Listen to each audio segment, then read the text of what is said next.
Welcome to Sanmarga classes. ಭಾಗಲಬ್ಧ ಸಂಖ್ಯೆಗಳು ಅಧ್ಯಾಯದ 2ನೆಯ ಪ್ರಶ್ನೆಯನ್ನ ಗಮನಿಸಿ. ಭಾಗಲಬ್ಧ ಸಂಖ್ಯೆಗಳ ಸಂಕಲನದ ಅನನ್ಯತಾಂಶವು ಆಯ್ಕೆ A 1, B 0, C -1, D 1/2.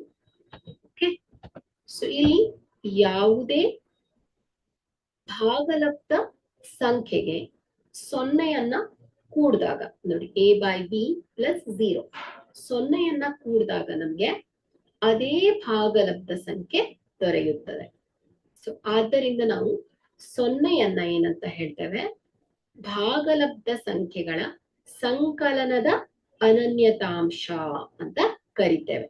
Okay, so a/b + 0 = ಏನ್ ಹೇಳಿ? a/b. ಸೊ ಇಲ್ಲಿ a/b ಅನ್ನೋದು ಏನ್ ಹೇಳಿ? ಒಂದು ಭಾಗಲಬ್ಧ ಸಂಖ್ಯೆ.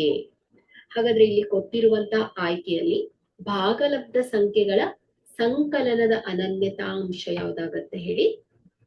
0. ಬಿ ಸರಿಯಾಗಿರುವಂತಹ ಆಯ್ಕೆ. Thank you.